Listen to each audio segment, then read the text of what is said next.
Hi, I'm Brian and welcome along to this video today where I'm going to be talking about Kate Bush. And I was in a record shop about 2 months ago when I saw this one, and it's Kate Bush's Never Forever, which I used to have on vinyl and on CD, but I got rid of. Bad fool me. And I thought, you know what, this could be a great album. I don't know, I haven't heard it for a while. Beautiful gatefold. This is an Australian first press. And I thought to myself, I haven't had this album for a while or heard it for a while. So I decided to pull the trigger on it. And you know what? It sparked in me so many memories, but also an appreciation that this album is an absolute masterpiece. Can't believe it.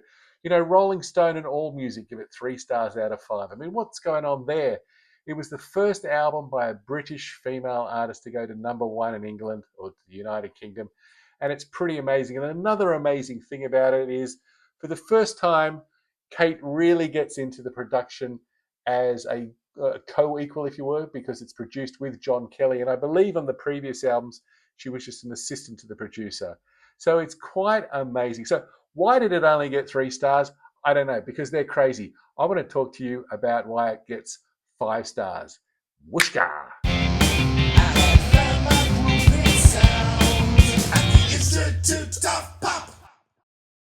The album begins with the great hit Babooshka. And you know what? This was only the second single off the album. And I can't believe that for a second. Breathing was the first single. And that came out quite a while before the album itself was released. And so maybe Babooshka hadn't been written there. But, from the moment it starts with those iconic piano chords, it welcomes us into this tale of deception, betrayal, jealousy, paranoia. I mean, be careful what you wish for. It's almost got a sense, and I hate to say this when I'm talking about Kate Bush, but it's almost got a sense of Rupert Holmes, the Pina Colada song about sort of playing this trick on your partner. But in this case, it's much more dire. The vocals are amazing. The video is incredible. My God. The vocals are incredible. But do you know what? It's that guitar and those screeching lines and the bass that really just blow my head off. I think it's incredible. It's such a sad tale that implies this woman is no longer beautiful. And, we don't start to think, is it in her mind? Is it in his mind? Or is it in both minds? Just like his wife before she freezed on him, just like his wife when she was beautiful. And we've got that shattering of the glass at the end, which is a little bit cheesy and it's sort of keeps it in the 1980s, but I love it. I mean, for me, it's timeless because I'm listening to it for the first time in at least 20 years, and it just was absolutely perfect. And then it all segues beautifully into Delius, the Song of Summer about the English composer Frederick Delius. Again, I love the guitar. I love its texture and melody, which just transports us into this world. And then, sort of to counterpoint that, we have this strange masculine rumbling, ta ta ta ta. I'm sure there's some Kate Bush absolute fans down out there who could tell us what that's all about. But to me, it's really ominous and rumbling, and it perfectly transposed with this beauty and sincerity and the sumptuousness of the piece. Absolutely incredible song. And do you know what? I also love the outro with the mosquito sounds when Kate's singing "Night on the Water." It's an exquisite production touch right at the end. That leads us on to "Blow Away for Bill," and it's got a great opening. And the lyrics are, "One of the band told me last night that music's all he's got in his life. So where does it go? Surely not with his soul." And I think maybe a lot of us have thought about that, to tell you the truth. I mean, I write a lot of music and songs which I post to YouTube, but they're only going to stay on YouTube until Google comes up with a rule that if your account's been inactive for 12 months, it gets deleted, and so when you die, you've got 12 months. But, also thinking about all the records that you buy and thinking about what's going to happen to them when you die, when you go. If your family doesn't want them, are they just going to be thrown away like so much refuse, or are they going to be sold and the kids pick up on somebody? Anyway, blah blah blah blah blah. This is this is the first time on the album where Kate goes into that sort of quirky style of singing. She plays it pretty straight up to now, but it is beautifully supported by the bass, and it's luxurious music, and it's particularly incredible when you consider that she's only 22, and she's brought out this album and had a huge hit with that. This was a recent gift from King B for me. I love that little sticker there, certified gold. And then also this album, which is Lionheart, and they both came out in 1978. And 2 years later, she comes out with this incredible masterpiece. The next song on the album is called All We Ever Look For. And sorry, I should have said about Blow Away. It's for Bill, and apparently this was written in honor or as a dedication to her lighting designer who died in 1979 on tour. So that really adds a lot of poignancy excuse me, a lot of poignancy to the song. And gorgeous song, Blow Away. And then we go into All We Ever Look For.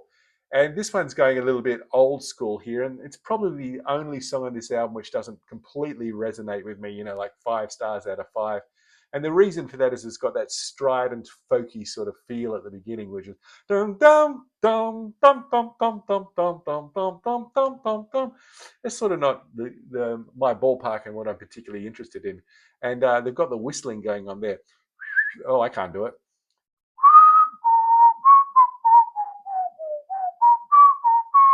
Now, I don't know if that's real whistling or it's a synthesizer. But you can just imagine Kate going, this is not going to work, is it? You know who we've got to get in?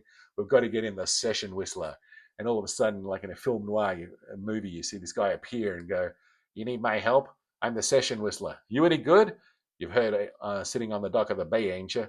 Anyway, so they've got this whistling going on.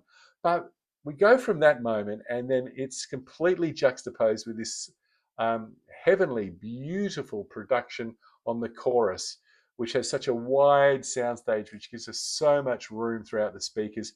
And every time we're thinking about going to our right ear or our left ear, we find there are curiosities and delights around every corner.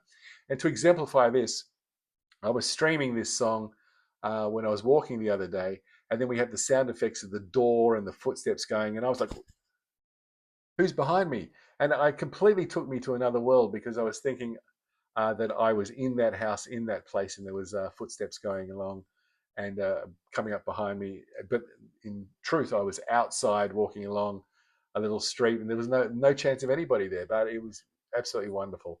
Um, and one of the things I'm really, really noticing on this album, and I noticed it pretty early on, was the production of the vocals.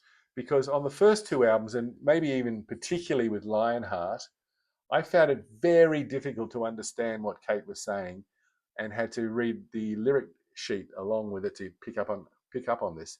But on Never Forever, I get it immediately, first time, every time. And this then segues us into the closer of side one. And doesn't this album finish each side with a couple of brilliant closers? And it's called Egypt. And we immediately get a feeling of Egypt and that she's so in love with Egypt. I've been to Egypt. I'm very lucky to have done that. And there's some moments where you look at the majesty and you're completely astounded by things like, well, I was, by Queen Hatshepsut, I hope that's how you say it, her temple, and wondering what it would have been like in the sun with 1 million people into that courtyard, the Queen on the top. But then, there's a build up to the chorus, which particularly through, I think it's the guitar and the keyboard, which give it a really sort of dark and ominous feeling that we're going into some really murky territory now. And I can remember this sort of feelings of walking in Egypt at night, even going through the pyramids, and thinking about the brutality in the brutality of that civilization, the antiquated nature of that civilization, and how scores were settled.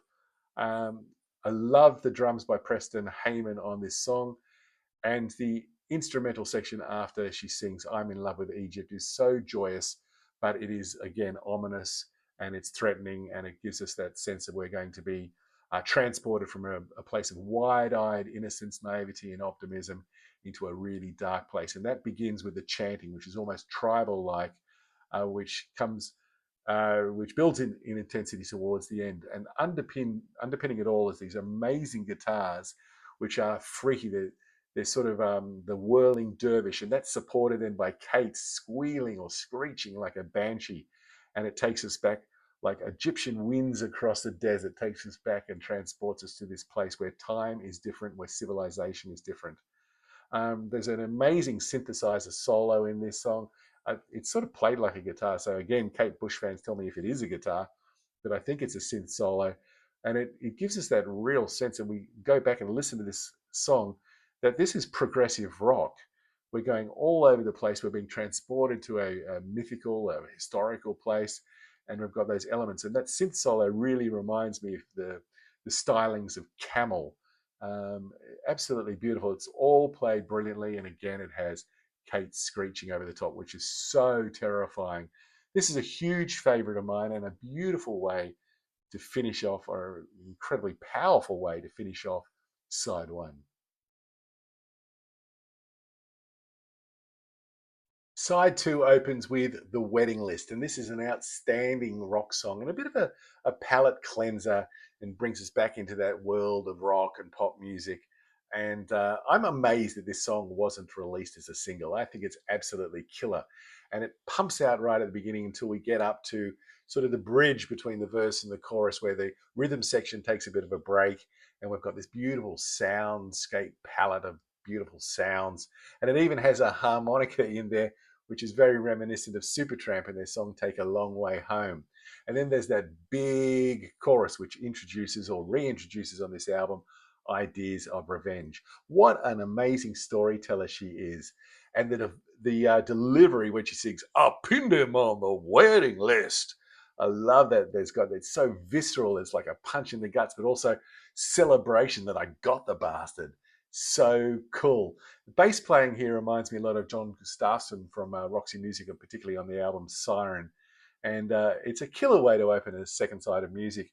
And there's a wonderful, I'm not sure if it's wonderful, but it's kind of amazing version of this song on YouTube, which is from the 1982 Prince's Trust concert. And it has Pete Townsend, Mick Karn, Midge Ure, Gary Brooker, Phil Collins, a couple of, have I got the notes there? No, I don't. A guy from Magazine, sorry, guy from Magazine, and the guy from Medicine Head playing this song, and it's again, it's just lovely to see her performing it live. And that's The Wedding List. I pinned him on the wedding list. How good is it? Then we go into a real rocker, which is Violin, which is sort of a cross between punk and Roxy Music, I reckon. And I'm seriously getting these Siren vibes. I this After hearing this for the first time in 20 years, I was just transported straight back to this song. I thought, I've got this one. I know it so well. But something was nagging at me. Something was nagging at me. It reminds me so much of another song, but I just couldn't pick what it was, and particularly with the chorus.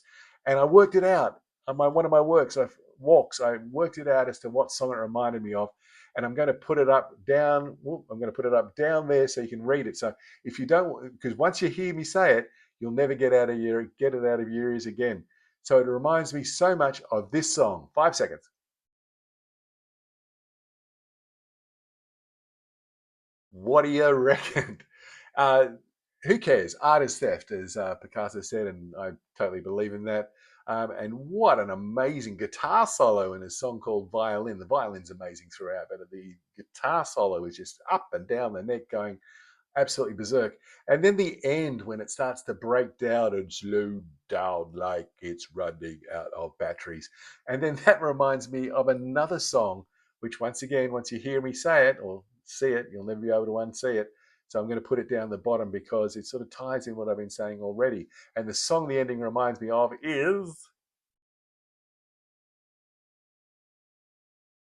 hmm, that then takes us into The Infant Kiss, which in an album full of brilliance, in an album full of mini masterpieces, I have to say this is my favorite song on the album. It's so complex, it's so chilling, it's so beautiful, and it's so twisted. And it's The Infant Kiss.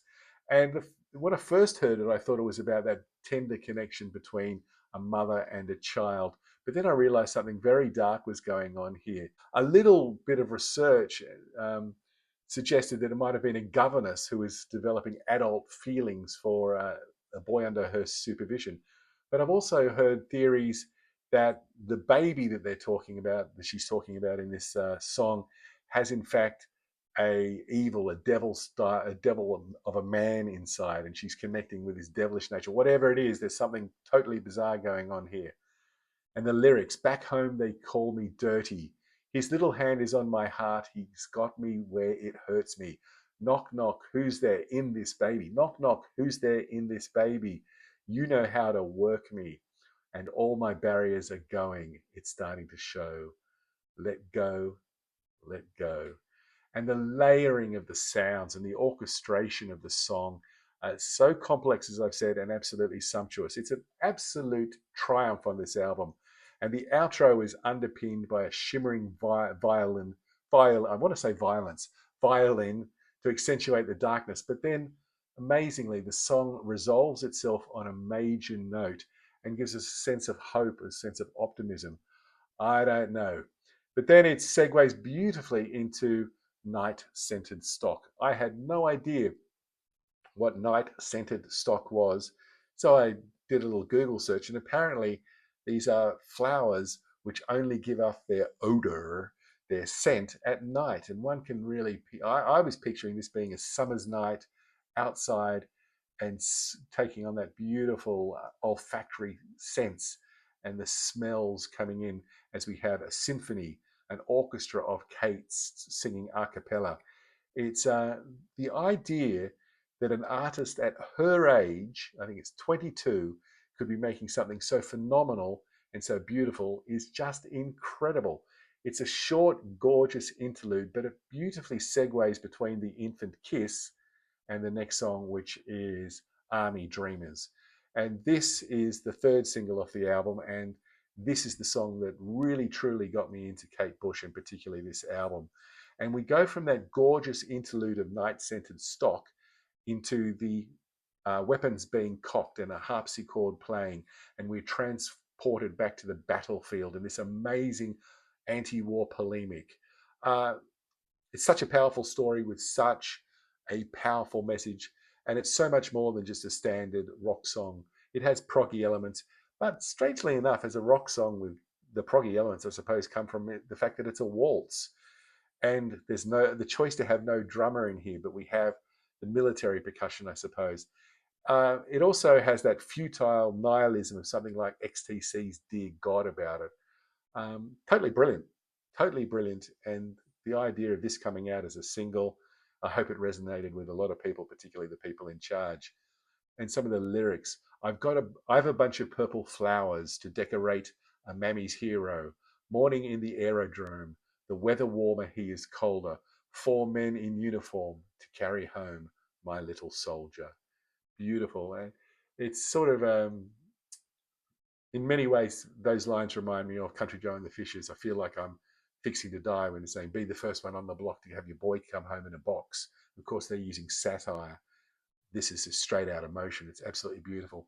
And then that brings us up to the last song, which is the epic on the album, and it's called Breathing. It's the first single, as I mentioned before. Maybe this was ready to go because it came out quite a bit of time, a few months before the album did. But we have these piano chords which begin to give us this sense that we have a stupendous epic coming along. There's a sense of the military as we have the drum rolls and suggest that she's preparing for battle, but she's preparing for a call of action, a cautionary tale to stop this madness. The orchestration is so beautiful throughout this. And as a drama teacher, I love so much when Kate sings out, in, out, in, out, in, and we get that sound of the T just popping. And in the chorus, it's in, out, in, out. But then when we hear it later, it's out, in. Then there's the archival or historical or the sound effects sound of a nuclear bomb. And this is turning into this is when it really cuts into being an anti-war song. And it's given us this idea that that is the future of the world doomed because of the future technologies and the advancement of weapons. I lived in the 1980s, as I suppose many of us did, and that threat of a nuclear war was seemingly omnipresent at the time. Then we had this slow but intense explosion at the end with the guitar power chords and the vocals asking, what are we going to do? It's so magnificent and it's just so emotional. It implores us to find solutions. And this is a defining statement at the end of the album. And then at the end of the song, we have that very low bass note, which is sort of like the rumbling silence. Well, I hope you know what I mean there, of a nuclear winter. Uh, this song would probably be my second favorite, but strangely enough, it's the one that packs a punch with me most emotionally. Every time I hear it, I feel that tears are starting to well in my eyes. And it's very rare for me to say that about a song. It is that poignant, that powerful, and that thought provoking that it just is an incredible masterpiece to finish this album. An album that in itself is an incredible masterpiece. I'm so glad I got back into it again.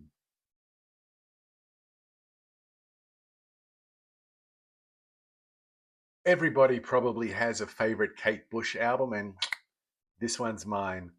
Never Forever is, for me, an absolutely emotional, spiritual, and artistic masterpiece.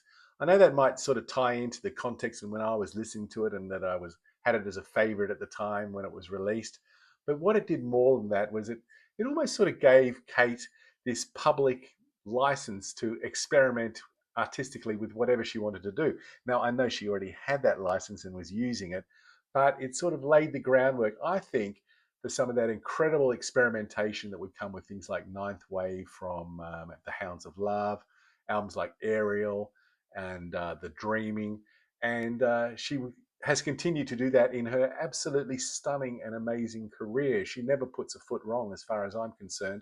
Some albums I like more than others, but this one, going back and listening to Never Forever and reacquiring it, has been such an unadulterated pleasure, far more so than I ever thought was possible.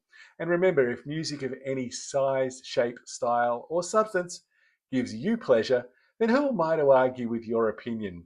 I'd love to read your comments down below as to how this album has touched you, and it'd be really interesting to hear if you feel the same way as I do. And while we're at it at the moment, if you enjoyed this video, why not hit a like and maybe even crank that subscribe button, because you know you'll want to. That would be awesome. It's been a couple of weeks since I've been around, but I hope you're doing really well, staying cool, and until the next video, bye now.